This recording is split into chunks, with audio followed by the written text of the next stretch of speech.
প্রায় 50,000 থেকে 1 লক্ষ নতুন সিম কার্ডের আবির্ভাব ঘটে। এগুলোর তথ্য উপাত্ত এবং সূত্র বিশ্লেষণ করে দেখা যাচ্ছে বিএনপি, ছাত্রদল, জামাত এবং শিবিরের চিহ্নিত তালিকাভুক্ত সন্ত্রাসীরা এই কয়েকদিন ঢাকামুখী ছিল। হাসপাতাল থেকে ডিবি হেফাজতে কোটা সংস্কার আন্দোলনের 3 সমন্বয়কারী, নিরাপত্তা দেয়াই লক্ষ্য, দাবি হারুনের। বিভিন্ন জায়গাগুলিতে তারা ফেসবুকে তারা নিরাপত্তাহীনতার কথা বলছিলেন।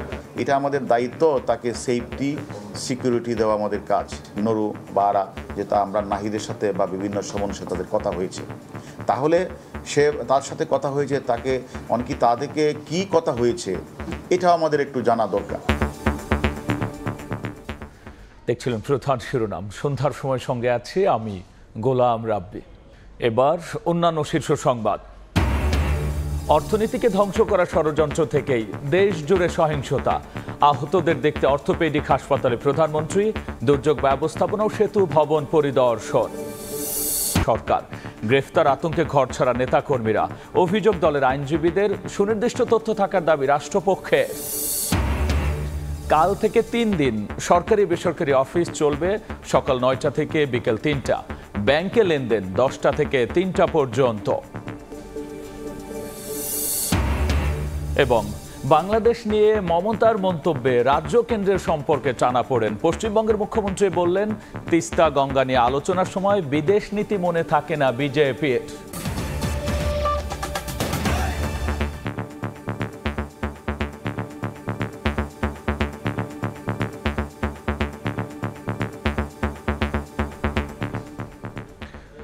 রাজধানী জুড়ে নাশকতার আগে 18ই জুলাই 1 লাখ নতুন সিম যুক্ত হয় ঢাকার নেটওয়ার্কে। আর সেদিন রাতেই হামলা হয় সেতু ভবন, বিটিভি, মেট্রো রেল, দুর্যোগ ব্যবস্থাপনা ভবন সহ সরকারি গুরুত্বপূর্ণ বিভিন্ন স্থাপনায়। আর এই তথ্য জানিয়েছেন তথ্য প্রযুক্তি প্রতিমন্ত্রী জুনায়েদ আহমেদ পলক। নেটওয়ার্ক বন্ধ নিয়ে বিদেশে বসে চালানো হচ্ছে অপপ্রচার, এমনও দাবি তার। এছাড়াও 2-1 দিনের মধ্যে চালু হবে মোবাইল ডেটা।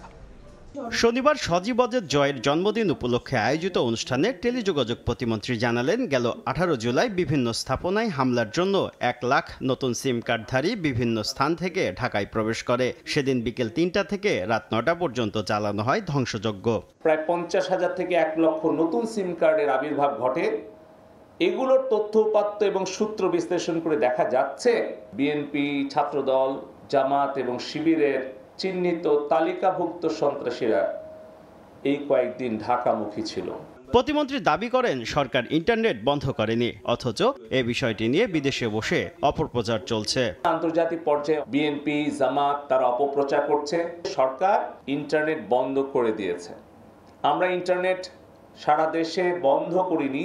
ইন্টারনেট বন্ধ হয়ে গিয়েছিল অধিকাংশ জায়গায় যখন এই ডেটা সেন্টার 3টা নন ফাংশনাল হয়েছে। এদিকে মোবাইলে 4G সেবা চালু করতে রোববার অপারেটরদের সঙ্গে বৈঠকে বসবে বিটিআরসি। বৈঠকের দিন রাতে অথবা সোমবার চালু হতে পারে 4G সেবা। প্রতিরোধ গড়ে তুলতে হবে। শুভ খান, সময় সংবাদ, ঢাকা। কোটা সংস্কার আন্দোলনের 3 সমন্বয়কারীকে হেফাজতে নিয়েছে ডিবি। ঢাকা মহানগর গোয়েন্দা পুলিশের অতিরিক্ত কমিশনার হারুনা রশিদ বলেছেন, সমন্বয়কারীদের পরিবার নিরাপত্তা সংকটে ভুগছিল, তাই তাদের নিরাপত্তা নিশ্চিতে ডিবিতে আনা হয়। এদিকে রাজধানী শনির আখড়ায় পুলিশ সদস্য ভেবে এক ব্যবসায়ীকে পিটিয়ে হত্যার ঘটনায় 5 জনকে গ্রেফতার করা হয়েছে বলেও জানানো হয়। বৈষম্য বিরোধী ছাত্র আন্দোলনের অন্যতম সমন্বয়ক নাহিদ ইসলাম, আসিফ মাহমুদ ও বাকের মজুমদারকে শুক্রবার রাতে পুলিশ হেফাজতে নেয় ঢাকা মহানগর গোয়েন্দা পুলিশ। তাদের দাবি, সমন্বয়কারীদের পরিবারের সদস্যরা নিরাপত্তা সংকটে ভুগছিলেন, তাই নিরাপত্তা নিশ্চিতে ডিবিতে আনা হয়েছে। পুলিশ জানায়, ভিপি নূর সহ জামায়াত নেতাদের জিজ্ঞাসাবাদে সমন্বয়কারীদের সঙ্গে তাদের যোগাযোগের বিষয়টি স্বীকার করেছেন তারা। ভিপি নূরের জবানবন্দির ভিত্তিতে আন্দোলনের সময় তাকে 4 লাখ টাকা দেয়া নেতাকেও গ্রেফতার করেছে পুলিশ। বিভিন্ন জায়গাগুলিতে তারা ফেসবুকে তারা নিরাপত্তাহীনতার কথা বলছিলেন। এটা আমাদের দায়িত্ব, তাকে সেফটি সিকিউরিটি দেওয়া আমাদের কাজ। কোঠা সংস্কার আন্দোলনের নেতাদের সাথে অন্যান্য নেতৃবৃন্দের, বিশেষ করে মিয়া গোলাম পারোয়ার, তারপরে নুরু সহ অন্যান্য নেতৃবৃন্দের কি কথা হয়েছে, এটা একটু আমরা জানতে চাওয়ার জন্যই তাদেরকে জিজ্ঞাসাবাদ করব। সন্ধ্যার সময় আরও থাকছে। চলমান পরিস্থিতিতে দুশ্চিন্তায় শিক্ষার্থী, অভিভাবক। 11 আগস্টের পর নতুন সূচিতে হবে এইচএসসির স্থগিত 8 পরীক্ষা। ভর্তি শেষে 6 আগস্ট থেকে শুরু একাদশের ক্লাস। অর্থনীতি পঙ্গু করে আবারও ভিক্ষুকের জাতিতে পরিণত করতেই কি দেশ অস্থিতিশীল করার ষড়যন্ত্র চলছে? এমন প্রশ্ন তুলে প্রধানমন্ত্রী শেখ হাসিনা আবারও বলেছেন এর বিচার দেশবাসীকেই করতে হবে। সকালে জাতীয় অর্থোপেডিক হাসপাতালে কোটা আন্দোলনকে কেন্দ্র করে সাম্প্রতিক সহিংসতায় আহতদের দেখতে গিয়ে একথা বলেন তিনি। শেখ হাসিনার প্রশ্ন, এত পরিবারের ক্ষতির দায় এখন কে নেবে? পরে বনানীতে সেতু ভবন, এক্সপ্রেসওয়ে টোল প্লাজা এবং মহাখালীতে দুর্যোগ ব্যবস্থাপনা ভবন পরিদর্শন করেন প্রধানমন্ত্রী। রোগী পরিদর্শন শেষে উপস্থিত গণমাধ্যমে কথা বলতে গিয়ে অনেকটাই বাকরুদ্ধ সরকার প্রধান। বলেন, জানমালের এত অপূরণীয় ক্ষতির উদ্দেশ্য কি? এইভাবে মায়ের কোল খালি হোক এটা আমি চাই না, কারণ আমি তো বাবা মা সব হারিয়েছি, আমি তো জানি হারাবার ব্যথা কত কষ্ট। মানুষের ভাগ্য ফেরানোই কি কাল হলো?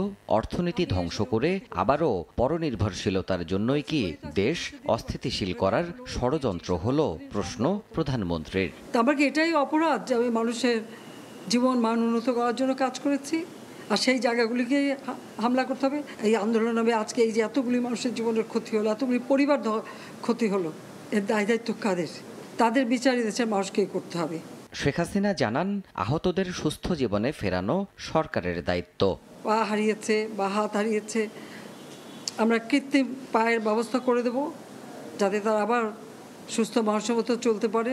এরপর প্রধানমন্ত্রী পরিদর্শন করেন রাজনীতির আগুনে ঝলসে যাওয়া বনানীর সেতু ভবন আর মহাখালীর দুর্যোগ ব্যবস্থাপনা ভবন। নির্বিচারে পুড়িয়ে দেয়া সরকারি সম্পত্তিগুলোর বেহাল দশা সংশ্লিষ্ট কর্মকর্তাদের নিয়ে পর্যবেক্ষণ করেন তিনি। এছাড়া ঢাকাবাসীর যানজট নিরসনের অন্যতম প্রকল্প ঢাকা এলিভেটেড এক্সপ্রেসওয়ের পুড়িয়ে দেয়া বনানী টোল প্লাজাও পরিদর্শন করেন প্রধানমন্ত্রী। নাশকতায় বন্ধ থাকা উচ্চগতির এই উড়াল সড়কটির বেহাল দশায় দুঃখ প্রকাশ করেন সরকার প্রধান। দেবাশিস রায়, সময় সংবাদ, ঢাকা। সরকারের ব্যর্থতা ঢাকতে বিএনপির ওপর সহিংসতার দায় চাপানো হচ্ছে বলে দাবি বিএনপির। দলটির আইনজীবী নেতারা বলছেন, কোটা আন্দোলন ঘিরে নজিরবিহীন নাশকতার মামলায় গ্রেফতার আতঙ্কে এখন ঘরছাড়া নেতাকর্মীরা। তবে রাষ্ট্রপক্ষের আইনজীবীরা বলছেন, সহিংসতা, উস্কানি, ইন্ধনের সুনির্দিষ্ট অভিযোগের ভিত্তিতেই করা হচ্ছে গ্রেফতার। ফখরুল ইসলাম আলমগীর ছাড়া দলটির স্থায়ী কমিটির কোনো সদস্যকেই এই কদিন প্রকাশ্যে দেখা যায়নি। এরই মধ্যে দলের 1 ডজনেরও বেশি নেতা গ্রেফতার হয়েছেন। তাদের কেউ রিমান্ডে রয়েছেন, নয়তো কারাগারে। দলটির হিসেবে সারা দেশে গ্রেফতারের সংখ্যা প্রায় 3000। 11 দিন ধরে তালাবদ্ধ বিএনপির কেন্দ্রীয় কার্যালয়। নেতাকর্মীদের আনাগোনাও নেই নয়াপল্টনে। 28 অক্টোবরের পর কোটা আন্দোলন নিয়ে চাপে বিএনপি। দলটির আইনজীবী নেতারা বলছেন, ব্যর্থতা ঢাকতে কোটা সংস্কার আন্দোলনে সহিংসতার দায় চাপানো হচ্ছে বিএনপির ওপর। বিএনপি শুধু নৈতিকভাবে সাপোর্ট দিচ্ছে আন্দোলনকারীদেরকে। নৈতিক সাপোর্টের জন্য এখন যারা এখন বিএনপি ঘোড্ডা গুনাই সব বিএনপি করছে বলে ব্যান করতেছে। তাই মনে করি সরকার সব কৌশল না করে উচিত পরিস্থিতিকে নিয়ন্ত্রণ করা এবং সত্য ঘটনাটাই বলা। এবং যারা এই নির্দ্বিধায় পাইকারি অ্যারেস্ট করছেন, হোলসেল অ্যারেস্ট করছেন, ওদেরকে ছেড়ে দেওয়ার ব্যবস্থা গ্রহণ করেন। বিএনপির এমন অভিযোগ মানতে নারাজ ঢাকা মহানগর পাবলিক প্রসিকিউটর আব্দুল্লাহ আবু। তার দাবি, সহিংসতায় উস্কানি এবং ইন্ধনের সুনির্দিষ্ট তথ্য প্রমাণের ভিত্তিতেই গ্রেফতার করা হচ্ছে বিএনপির নেতাকর্মীদের। বিএনপির সম্পৃক্ত যারা বিএনপি দল করে, শিবির করে, জামাত করে, তারা এই কাজগুলি করেছে। তাদের নেতৃবৃন্দের ইন্ধনে এবং তাদের নির্দেশে তাদের কর্মীরা এবং ভাড়াটিয়া যারা আছে এই সন্ত্রাসী, তাদের দিয়ে এই কর্মকাণ্ডগুলি করেছে। অতএব এখান থেকে তারা কোনো পাওয়ার কোনো উপায় নেই। শুধু বিএনপি নেতাকর্মী নয়, সাধারণ কোনো মানুষকেও হয়রানি করা হচ্ছে না বলেও জানান রাষ্ট্রপক্ষের আইনজীবীরা। আফজাল হোসেন, সময় সংবাদ, ঢাকা। কাল থেকে 3 দিন অর্থাৎ মঙ্গলবার পর্যন্ত সরকারি বেসরকারি অফিস চলবে সকাল 9টা থেকে বিকেল 3টা পর্যন্ত। বিকেলে জনপ্রশাসন মন্ত্রী ফরহাদ হোসেন তথ্য জানিয়েছেন। তবে ব্যাংকে লেনদেন হবে সকাল 10টা থেকে বিকেল 3টা পর্যন্ত। কোটা সংস্কার আন্দোলন ঘিরে সহিংসতা ছড়িয়ে পড়লে গত 19 জুলাই রাতে কারফিউ জারি করা হয়। পরে গত সপ্তাহে 3 দিন সাধারণ ছুটি ঘোষণা করে সরকার। বুধ ও বৃহস্পতিবার বেলা 11টা থেকে বিকেল 3টা পর্যন্ত চলে অফিস। সন্ধ্যার সময় বাংলাদেশ সম্পর্কে করা নিজের মন্তব্যে অনড় ভারতের পশ্চিমবঙ্গের মুখ্যমন্ত্রী মমতা বন্দ্যোপাধ্যায়। বাংলাদেশের ছাত্র আন্দোলনকে কেন্দ্র করে সহিংসতার ঘটনায় গভীর উদ্বেগ প্রকাশ করে গত 21 জুলাই মমতার করা মন্তব্য ভালোভাবে নেয়নি ঢাকা। তার বক্তব্যের প্রতিবাদ জানিয়ে দিল্লির কাছে কূটনৈতিক নোট পাঠায় বাংলাদেশ। এদিকে দিল্লি সফরের প্রথম দিন সাংবাদিকদের প্রশ্নের জবাবে মমতা বলেন, যা বলেছি মানবিক কারণে বলেছি। খবর, প্যারিস অলিম্পিকের প্রথম স্বর্ণপদক পেল চীন। ফাইনালে তারা হারিয়েছে দক্ষিণ কোরিয়াকে। প্যারিস থেকে জানাচ্ছেন এস এম ইকবাল। জমকালো উদ্বোধনের পরও প্যারিসের জন্য মন ভালো হওয়ার কোনো উপলক্ষ নেই। গতকাল উদ্বোধনী অনুষ্ঠানে যেমন বৃষ্টির বাগড়া ছিল, ঠিক আজকেও প্যারিসে কিন্তু অঝোর ধারায় বৃষ্টি ঝরছে। তবে এই বৃষ্টির মাঝেও কিন্তু থেমে নেই পদক জয়ের লড়াই। ইতোমধ্যেই প্যারিস অলিম্পিকের প্রথম স্বর্ণপদক বাগিয়ে নিয়েছে অন্যতম ফেভারিট চীন। 10 মিটার মিশ্র দলগত এয়ার রাইফেলে স্বর্ণপদক জিতেছে তারা দক্ষিণ কোরিয়াকে 16-12 পয়েন্ট ব্যবধানে।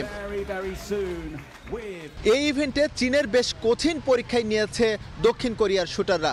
তবে লিয়াও সেং, ইউতিং হুয়াং এর পারফরমেন্সের কাছে শেষ পর্যন্ত তারা পেরে ওঠেনি। ম্যাচটি তারা হেরে যায় 16-12 পয়েন্টে। অর্থাৎ চীনের হয়ে প্রথম স্বর্ণপদক এই জুটি জয় করলেন প্যারিস অলিম্পিক, এবং একই সঙ্গে প্যারিস অলিম্পিকের যে পদকের যে তালিকা রয়েছে সেই রেসে কিন্তু তারা এগিয়ে গেলেন।